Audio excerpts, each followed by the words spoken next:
नमस्ते, मैं हूं दिग्विजय सिंह। प्यार, नफरत और मर्डर की सच्ची दास्तान। चंचल 35 साल की एक खूबसूरत लड़की कहिए, महिला कहिए। 12 साल पहले आगरा के सिकंदरा थाना गांव का एक पनवारी नाम का गांव है, वहां पे सोहनवीर सिंह के साथ उसकी शादी हुई। सोहनवीर एक प्राइवेट नौकरी करता था और इतनी कमाई नहीं होती थी उसकी कि घर का खर्च आसानी से चल पाए। लेकिन चंचल वो अपना भाग्य मानकर इन सबको और पति सोहनवीर को एक्सेप्ट किए हुए थे। सोहनवीर पत्नी भक्त था, चंचल से बेइंतहा प्यार करता था और पति का यही बर्ताव चंचल को बहुत पसंद आता था। एक शाम सोहनवीर लौटा तो चंचल ने हाथ पैर धुलने के लिए पानी दिया और उसके बाद फिर उसके पास आकर बैठी। जब गरम गरम रोटियां सेक कर उसको खिलाने के लिए दी तो सोहनवीर वाह वाह कर उठा, जो कि अक्सर करता था।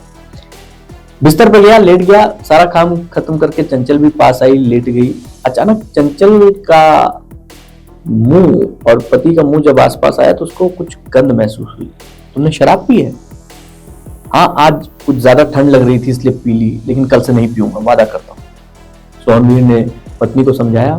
पत्नी बोलती है, माफ कर देती हूँ, लेकिन आइंदा अगर शराब पीकर घर में आए तो घर में घुसने नहीं दूंगी। सारी रात ठंड में बाहर रहना, समझ गया ना? अब चंचल ने आंखें दिखाकर बात तो की और सोहनवीर ने वादा भी किया, लेकिन वो बातें रात आई, रात को ही खत्म हो गई। अगले दिन फिर सोहनवीर शराब के नशे में घर लौटा। पत्नी के साथ कहासुनी हुई और उस दिन के बाद से सोहनवीर और चंचल के बीच का जो रिश्ता था वो गड़बड़ हो गया। हमेशा कुछ कटा कटा सा रहने लगा। सोहनवीर चूंकि चंचल का पति था और जैसा भी था उसको साथ रहना था, तो इसलिए समय निकलता रहा। और समय को पंख लग के उड़ने में कितना समय लगता है। लाख कोशिशों के बावजूद चंचल सोहनवीर की शराब नहीं छुड़वा पाई। समय के साथ चंचल का एक बेटा हुआ, एक बेटी हुई और सोहनवीर लगातार शराब का आदी बनता चला गया। शराब के चक्कर में उसने कई लोगों से उधार लेने शुरू कर दिए।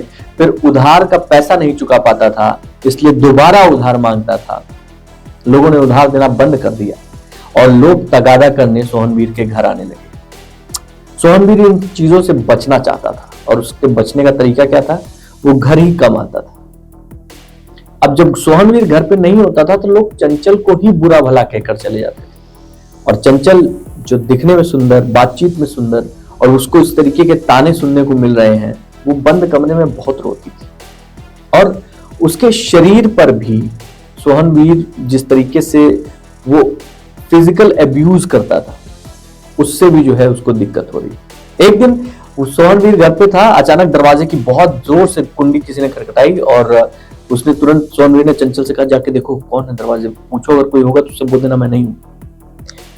दरवाजा खोलती है और झल्ला कर वो जाती है चंचल की, बस अब यही काम रह गया मेरे को। सोहनवीर उसे आंख घूरता है।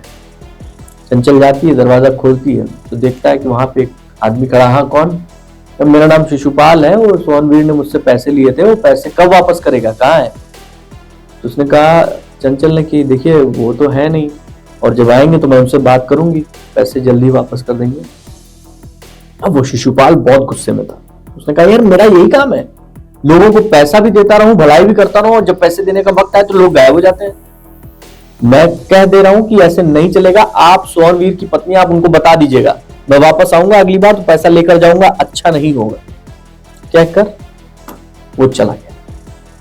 चंचल कमरे में आती है, सोहनवीर के पास आती है और सोहनवीर को बताती है कि ये शिशुपाल नाम का एक आदमी आया था, उल्टा सीधा बोल के गया है, सारी उम्र लोगों की गालियां सुनवाते रहो, ये दारू मत छोड़ना। सोहनवीर ने ये ताना तो सुना, लेकिन इस ताने को सुनने के बाद उसके अंदर आग लग गई। मुझे आग दिखाती है, मैं तेरा मर्द हूं, जानती है पति परमेश्वर होता है। इतना ही बोला था कि फिर वापस से चंचल बोल पड़ी, पति के अंदर परमेश्वर वाले गुण भी तो होने चाहिए, अपने आप को देखे हो। इतना बोलना था कि सोहनवीर ने उसी समय उसको मारना शुरू कर दिया और तब तक मारता रहा जब तक वो थक नहीं।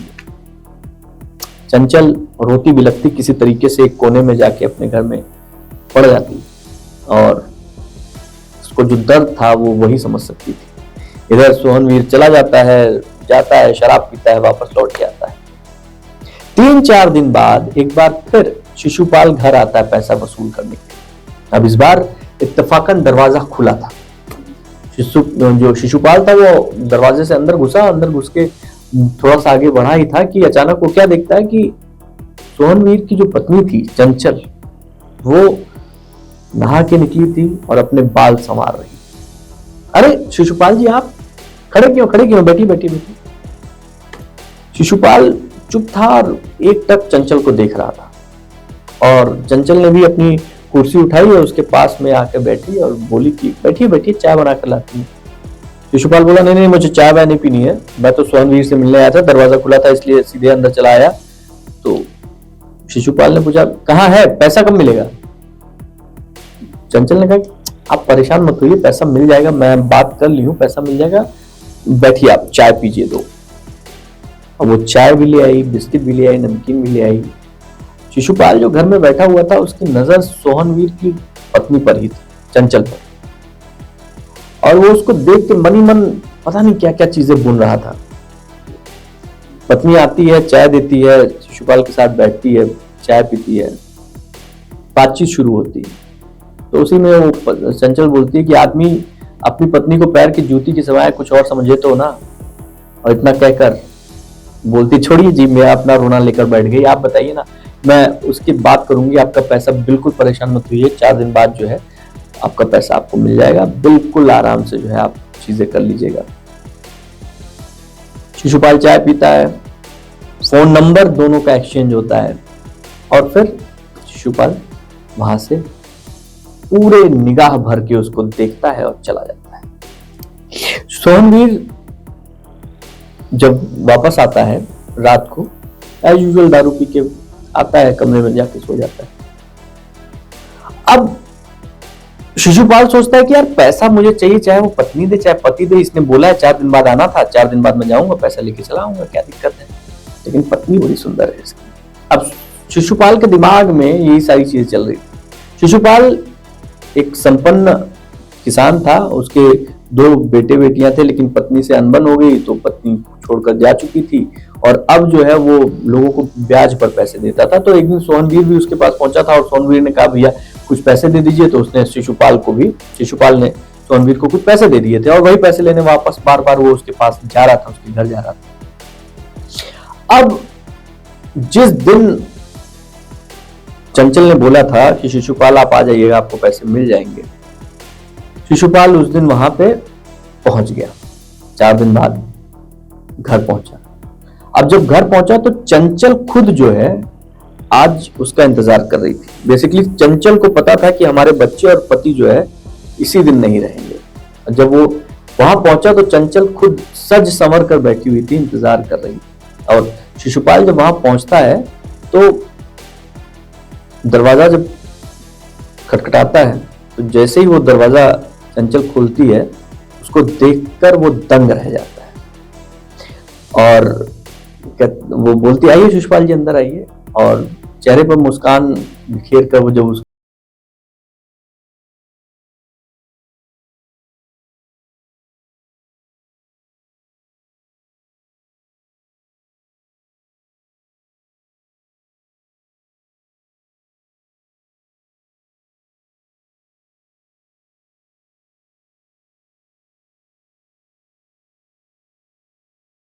मोहनवीर हैं क्या, मैं मतलब हो तो उन्हीं से बात करना चाहता हूँ। तो चंचल बोलती है कि सोहनवीर की क्या जरूरत है, मैं हूं ना, मैं आपका पैसा चुका रही हूँ, आप परेशान मत होइए, ये बैठिए तो सही। और उसका हाथ पकड़कर अंदर उसको बेडरूम की तरफ ले जाती है। शिशुपाल अंदर जब आता है, जैसे बेडरूम में पहुंचता है, उस दरवाजा बंद कर देती है और दरवाजा बंद करते ही वो अपना दुपट्टा ऐसे गिरा देती है, बोलती है कि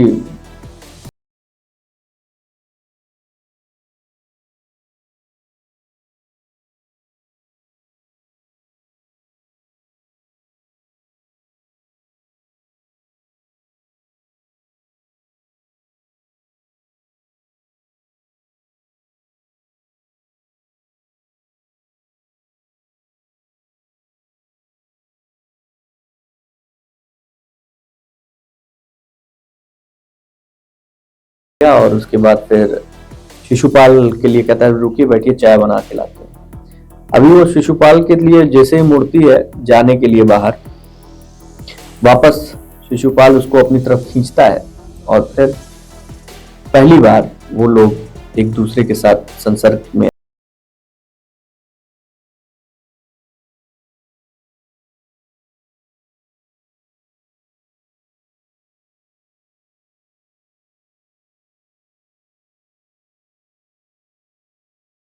कई बार असीम आनंद का अनुभव करते हैं। अब चूंकि चंचल भी बहुत दिनों से, उसको भी जो है शरीर की जो जरूरतें होती हैं वो पूरी नहीं हो रही थी और शिशुपाल की भी, तो वो पूछता है, वो चंचल पूछती है कि तुम्हारी तिजोरी में जो दौलत पड़ी है उससे कहीं बेहतर ये दौलत नहीं है। शिशुपाल कहता है बहुत बेहतर है, मुझे अब वो पैसे नहीं चाहिए लेकिन तुम जरूर चाहिए। और फिर चंचल शिशुपाल के वश में हो चुकी थी और शिशुपाल चंचल के वश में।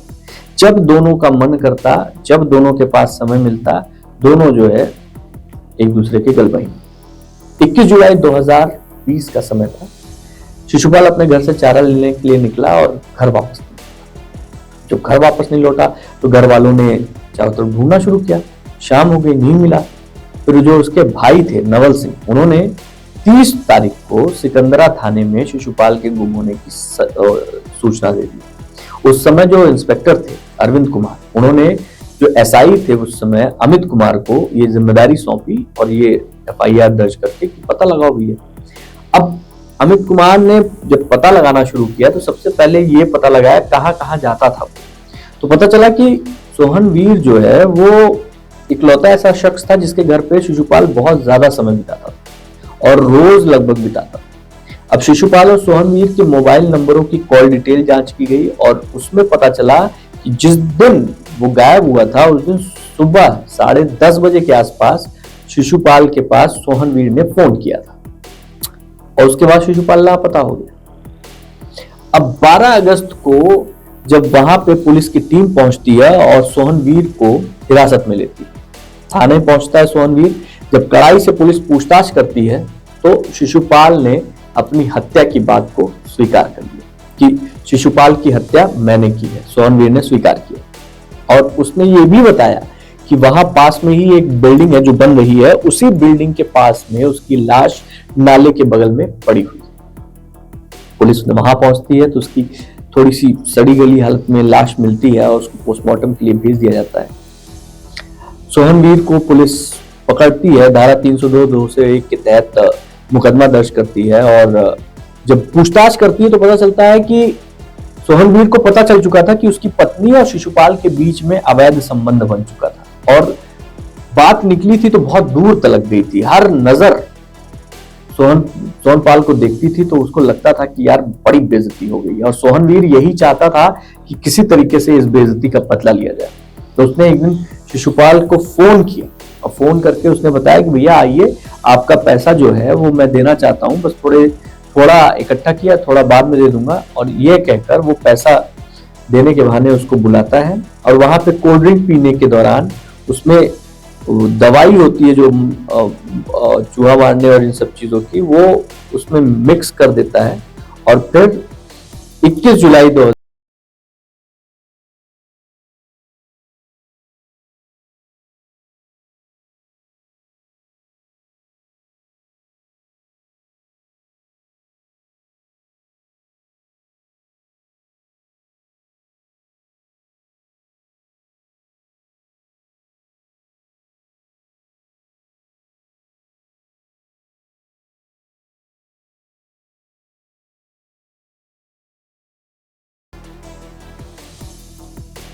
इस पूरी कहानी का लब्बो लबाब ये निकल कर आया, सच्ची कहानी का लब्बो लबाब ये निकल कर आया कि आप अगर किसी पर किसी भी तरीके का अत्याचार कर रहे हैं, दबाव डाल रहे हैं, कहीं ना कहीं वो दबाव कुछ दिनों में फूटेगा ही फूटेगा।